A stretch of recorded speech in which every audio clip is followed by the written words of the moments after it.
Hello my dear young advocates.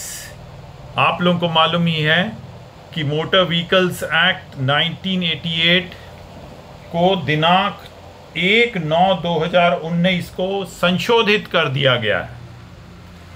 और इस संशोधन में जो आप यंग लॉयर्स के लिए मेन जानकारी चाहिए आप लोगों को, वो ये है कि section 140 and section 163A they do not exist on the statute. इनको रिपील कर दिया गया है, इनको हटा दिया गया है। आप लोगों को मालूम ही है मोटर व्हीकल्स एक्ट में मीनू बी मेहता में ये होल्ड किया हुआ है, 1973 पुरानी बात है कि नेग्लिजेंस इज साइन क्वा नॉन फॉर क्लेमिंग कंपनसेशन। इस रूल को उन्होंने पहले पुरानी गवर्नमेंट ने सेक्शन 140 करके डेथ के केस में पहले 25,000 12,000 किया था। डेथ के केस में 25,000 और परमानेंट डिसेबलमेंट में 12,000, फिर उसको बढ़ा के 50,000 25,000 कर दिया गया। ये 140 of the motor vehicles act it exist on the book of the statute till 1/9/2019 और 1/9/2019 के बाद सेक्शन 140 आज नहीं है। सेक्शन 140 नहीं है मतलब आपको नेग्लिजेंस प्रूव करना ही पड़ेगा और तभी आपको कोई कंपनसेशन मिलेगी। देखिए, दो प्रोविजन थे जिसमें आपको नो फॉल्ट लायबिलिटी मिलती थी। जैसे ही डेथ हुई है आप एप्लीकेशन लगाएं, फट से पहले आपको मिल जाता था 50,000 परमानेंट डिसेबलमेंट, बाद में ड्राइविंग लाइसेंस वायलेंस, ये सारी बातें बाद में देखेंगे। पहले हमें सीधे 50,000 और परमानेंट डिसेबलमेंट में 25,000 मिल जाता था। ये प्रोविजन आज की तारीख में नहीं है। जितने एक्सीडेंट 1/9/19 के बाद हुए हैं उसमें ये वाला प्रोविजन नहीं है। Then my young lawyers, there was a provision which was inserted in the Motor Vehicles Act with effect from 14/11/1994. That provision is called Section 163 capital A. Section 163 capital A में भी मोटर व्हीकल्स एक्ट की section 140 के अनुसार ही death और permanent disablement में compensation मिलता है। आप लोग नोट करेंगे ये लिखा हुआ है सेक्शन 163A का subsection 2, in any claim for compensation under subsection 1 the claimant shall not be required to plead or establish that the death or permanent disablement in respect of which the claim has been made was due to any wrongful act or neglect or default of the owner of the vehicle or vehicle so and so। कहने का मतलब ये कि जिस प्रकार section 140 में 50,000 फटाक से मिलते थे आप लोगों को और परमानेंट डिसेबलमेंट में 25,000 मिलते थे, उसी प्रकार सेक्शन 163A में सेकेंड शेड्यूल के अनुसार कंपनसेशन कैलकुलेट की जाती थी और आपको कंपनसेशन मिल जाता था। सेक्शन 163A और सेक्शन 140 में ये फ़र्क है कि सेक्शन 163A में बहुत ज़्यादा कंपनसेशन मिलती थी, करीब करीब उतनी ही मिलती थी जितनी मेन क्लेम केस में मिलती है, जो कि सेक्शन 166 के अंतर्गत प्रस्तुत किया जाता है। तो लोग 163A की पेश करके संतुष्ट हो जाया करते थे। परंतु एक बात आप लोग नोट करें, पुराने में ये था where a person is entitled to claim compensation under section 140 and 163A both, he shall claim compensation under either of them not both. मतलब 140 में कर लिया तो 163A में नहीं कर सकते थे, 163A में कर लिया तो 140 में नहीं कर सकते थे। परंतु 163A में एक एडिशनल चीज आपको और प्रूव करनी पड़ेगी, दो चीजें। Number 1 age of the deceased और the claimant, and number 2 income of the deceased और the claimant age the case में बी। फिर उसके बाद एक फिक्स्ड शेड्यूल होता था, सेकेंड शेड्यूल, उसके अनुसार आप लोगों को कंपनसेशन मिलती थी। जितने भी क्लेम केस थे आप वकील लोग उसमें से कंपनसेशन ले जाते थे। उसमें वेरियस एज ग्रुप्स में वेरियस मल्टीप्लायर्स लगते थे। सेकेंड शेड्यूल इस प्रकार निर्धारित किया गया था। परंतु इस सेकेंड शेड्यूल को भी संशोधित कर दिया गया है। पहले तो मई 2018 में संशोधित कर दिया गया, और इस संशोधित सेकेंड शेड्यूल के अनुसार जो फेटल केसेस हैं उनमें सिर्फ 5 लाख रुपए कंपनसेशन मिलता था, और इसी प्रकार जो परमानेंट डिसेबलमेंट है वो 5 लाख रुपए टोटल परमानेंट डिसेबलमेंट, और अगर पार्शियल डिसेबलमेंट है तो 5 lakh multiplied by the percentage of permanent disablement. ये 24/5/2018 को कानून आया, और इसमें यह लिख दिया नीचे गवर्नमेंट ने कि हर साल 1 जनवरी को जो अमाउंट पेएबल इस शेड्यूल के अनुसार है वो 5% बढ़ जाएगा। मतलब 5 लाख है तो अगले साल अगर डेथ की डेट, एक्सीडेंट की डेट अगले साल की है तो वो 5 लाख 5% मतलब 5,25,000 हो जाएगी। ठीक है, I will say that these provisions ये ठीक नहीं किया।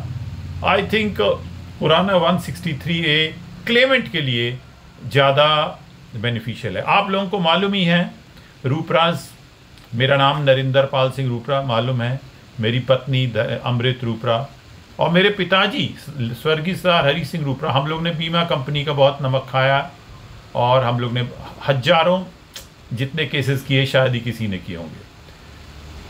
परंतु आज तो मैं बीमा कंपनी की ओर से अपील हूँ, I feel that this is not a good legislation, इसको डिलीट नहीं करना था। पॉज। चलिए, अब और जो कुछ अच्छे चेंजेस हुए हैं उसको अभी अपन देख लें। सबसे पहले सेक्शन 145 में पुराना डेफिनेशन थर्ड पार्टी का था, third party includes the government, घटिया डेफिनेशन। अब आ गया है third party includes the government, the driver and any other coworker on a transport vehicle. तो स्पेसिफाई कर दिया है any other coworker on a तो ड्राइवर, कंडक्टर, क्लीनर, ये सारे के सारे अब थर्ड पार्टी में हैं।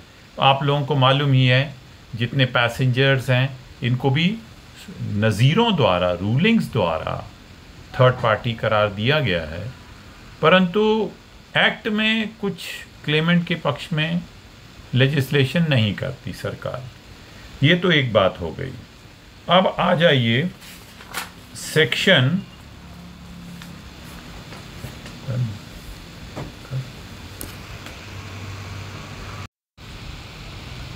अब देखो बेटा, ये 147 सेक्शन है, इसका 147 का sub section 2 147 says requirements of policies and limits of liability.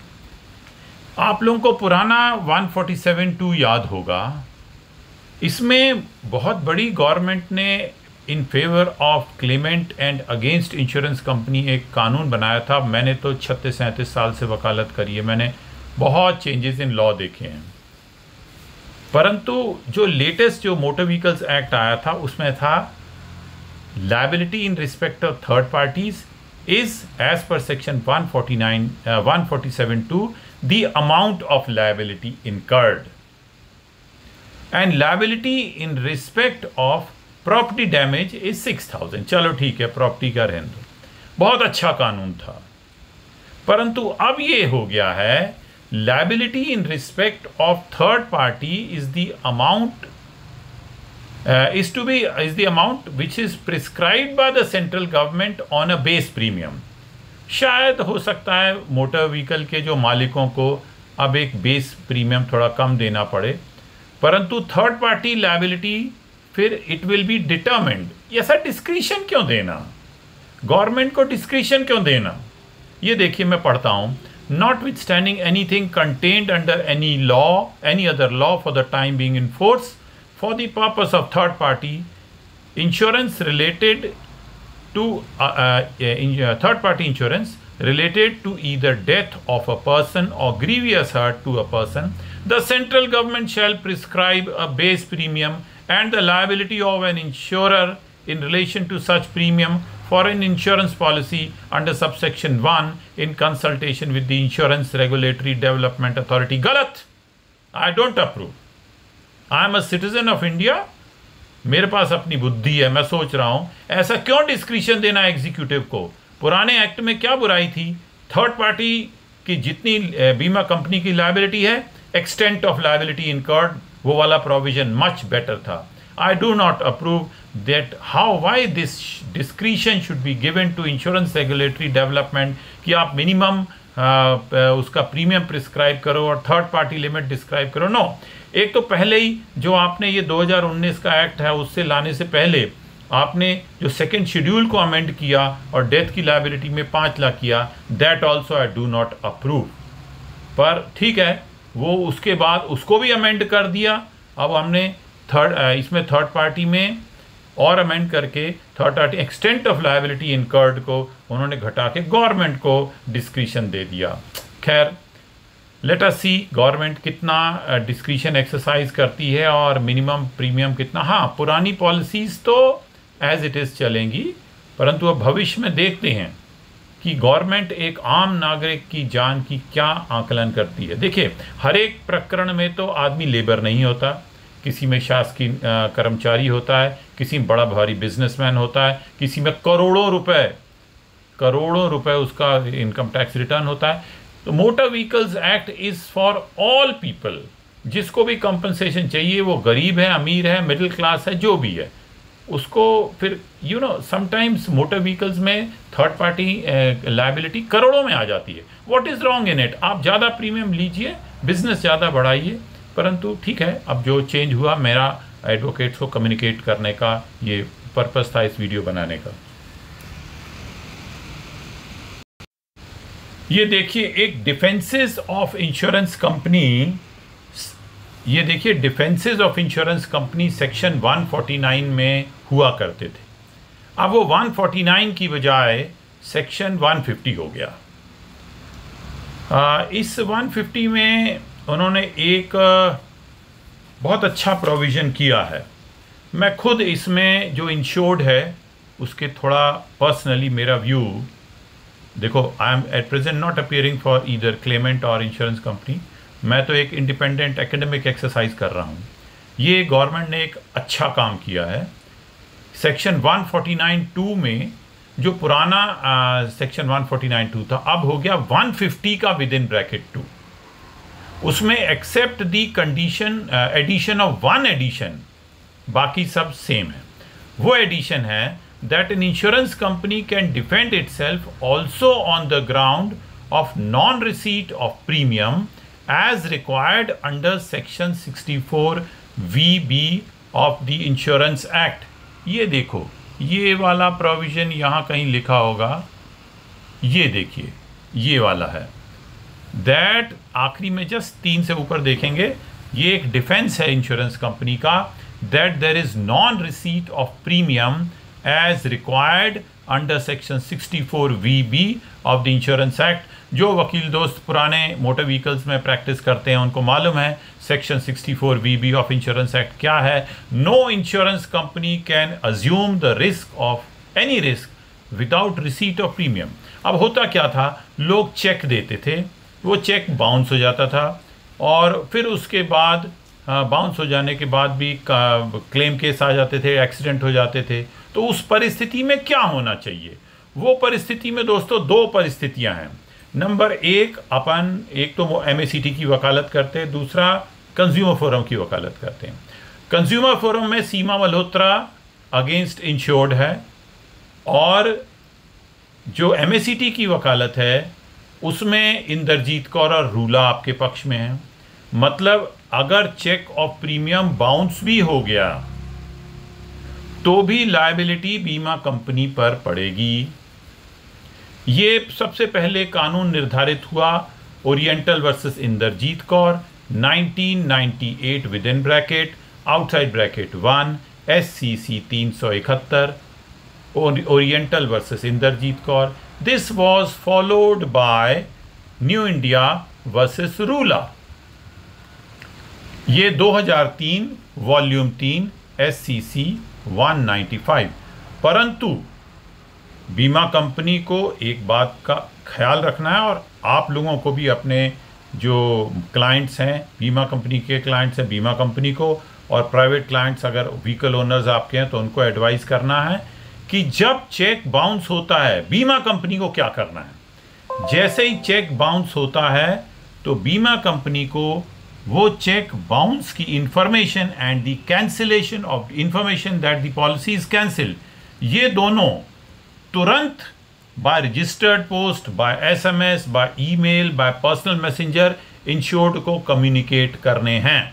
तो ऐसा नहीं है कि थर्ड पार्टी में एब्सोल्यूट लॉ आपके पक्ष में था, परंतु न्यू इंडिया वर्सेस रूला वाली जो है, इसमें क्या है कि इसमें cheque bounced and policy was cancelled, but the rights accrued in favour of third party prior to the cancellation of the policy. नहीं, कैंसिलेशन ऑफ द पॉलिसी एक बार हो कम्युनिकेट हो गई तो क्या परिस्थिति होगी, ये न्यू इंडिया वर्सेस रूला में नहीं है। तो अगर किसी केस में चेक बाउंस हुआ है और बीमित ने बाद में जाके नगद नहीं दिया या नगद उसने नहीं लिया, बीमा कंपनी ने नहीं लिया, तो शायद थर्ड पार्टी लायबिलिटी भी नहीं होएगी। ये मेरा व्यू है।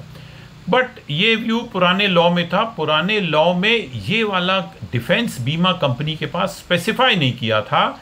ये डिफेंस में फिर से पढ़ रहा हूँ, that there is non receipt of premium as required under section 64VB of the Insurance Act 1938।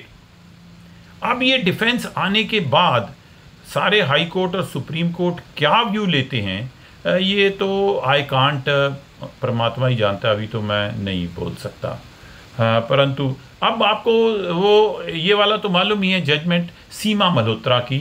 सीमा मल्होत्रा की मेरे दोस्तों, आप लोग national versus Seema Malhotra, national insurance company versus Seema Malhotra, इसमें जो ओडी क्लेम है, वो ओडी क्लेम का मतलब आप लोग समझ रहे हैं, जो व्हीकल का खुद का डैमेज हो गया, लॉस हो गया, चोरी होगी, तो व्हीकल ओनर जो क्लेम करता है that is called OD claim. उसमें अगर चेक बाउंस हो गया है तो सीमा मल्होत्रा बोलती है कि insurance company is not liable. This again is the ruling of the Supreme Court 2001 volume 3 SCC page 151, national versus Seema Malhotra. Seema Malhotra के बाद यूनाइटेड वर्सेस लक्ष्मम्मा भी आया है 2012 वॉल्यूम 5 SCC पेज 234। इसमें cheque bounced and subsequent to the accident the insurer cancel the policy. वही वाली बात जो मैंने बोली, पॉलिसी की कैंसिलेशन जो है सब्सिक्वेंट टू एक्सीडेंट, फट से जैसे ही चेक बाउंस होना, बीमा कंपनी को ख्याल रखना है, फट से आपको जो एक by registered post, by courier, by personal messenger तुरंत कम्युनिकेट करना है that your cheque has bounced in view of violation of section 64VB, we are not at risk, your policy stands cancel. अगर ऐसा कर दिया तो शायद यूनाइटेड वर्सेस लक्ष्मम्मा बोलती है कि इवन थर्ड पार्टी में भी बीमा कंपनी की लायबिलिटी नहीं होगी। अब ये जो परिस्थिति है, ये बीमा कंपनी के पक्ष में थोड़ा सा टिल्ट हो गई by incorporation of this additional defense. Previously it was not there on the book of the statute. ये नया एडिशन है that there is non receipt of premium as required under section 64VB of the Insurance Act। तो मेरे प्यारे दोस्तों, अपने सभी मुवक्किलों को, जो बीमा कंपनी के वकील हैं, बीमा कंपनी को, जो व्हीकल ओनर्स के वकील हैं, व्हीकल ओनर को एडवाइस करो कि जो आप लोगों ने चेक दिया, कृपया वो बाउंस नहीं होना चाहिए, नहीं होना चाहिए, नहीं होना चाहिए। अब आप लोगों को एक दूसरे कानून की तरफ ले चलता हूं। पुराना मोटर व्हीकल्स एक्ट 173, उसमें एक कंडीशन थी कि no appeal shall lie against any award of the claims tribunal if the amount in dispute in the appeal is less than 10,000। अब ये 10,000 बढ़ा के 1 लाख हो गया है। इसमें आपको मालूम है जस्टिस अरुण मिश्रा बहुत ज़्यादा इन favour of Clement against insurance company थे, उनका बहुत इन फेवर ऑफ क्लेमेंट ओपिनियन था। उन्होंने new India versus Meghnath 2001 ACJ 627 इसमें मेरे परम पूज्य स्वर्गीय पिताजी सरदार हरि सिंह रूपरा सीनियर एडवोकेट साहब, उन्होंने प्लीड किया था। उसमें उसने बोल दिया था, जस्टिस अरुण मिश्रा का व्यू था कि if the award is less than 10,000, no appeal, no revision, nothing is maintainable. परंतु फिर 5 जजेस बेंच डिसीजन आया, नेशनल वर्सेस श्रीकांत विनोद तिवारी। ये आप लोग नोट कर सकते हैं, बीमा कंपनी के वकील खासकर नोट कर सकते हैं, उन्हीं को ज़्यादा ज़रूरत पड़ती। 2007 वॉल्यूम 3 MPLJ पेज 130, AIR में भी रिपोर्टेड है। AIR 2007 MP 98, 5 जजेस का decision, AK Patnaik, Deepak Verma, Kulshreshtha, SS Jha, Sapre, मैं इसमें एमिकस क्यूरी के रूप में अपीयर हुआ था। 5 जजेस की डिसीजन थी। इसमें इन्होंने बोला कि when appeal is not maintainable, revision is maintainable. Revision का स्कोप ऑफ इंटरफेरेंस अपील से थोड़ा सा कम होता है, बट नेवरदिलेस, और साथ में हाई कोर्ट के माइंड में ये भी थोड़ा सा रहता है कि अमाउंट लेस है, गरीब आदमी के पक्ष में अगर अवार्ड है तो why we should interfere, and I think that's a right approach also. अब वो जो 10,000 की राशि है वो बढ़कर 1 लाख हो गई है। तो अब 1 लाख तक जो तारीख का फिर से ख्याल रखना, 1/9/2019 के बाद की कोई अगर घटना है तो उसमें अगर अवार्ड 1 लाख से कम हुआ है, 99,000 भी हुआ है, तो उसमें बीमा कंपनी हाई कोर्ट में अपील नहीं कर पाएगी। You have to file a revision in view of Shrikant Vinod Tiwari. इसी प्रकार व्हीकल ओनर या ड्राइवर या क्लेमेंट भी, अगर क्लेमेंट नहीं, व्हीकल ओनर या ड्राइवर या बीमा कंपनी कोई ऐसी अपील पेश करने की आवश्यकता पड़ती है तो वो अपील नहीं, रिवीजन करेंगे। तो my dear friends, this is all नया मोटर व्हीकल्स एक्ट का as far as the claims tribunal claim cases is concern. ये मैंने उसका एक ब्रीफ सा आउट स्केच बनाया, इसको लिखने में पढ़ने में बहुत देर लगी, इसलिए मैं वीडियो से कम्युनिकेट कर रहा हूँ। सब जने एजुकेट हो, बेहतर वकालत करो और अपने मुवक्किलों को ज़्यादा से ज़्यादा अनुतोष दिलाओ। All the best, God bless you.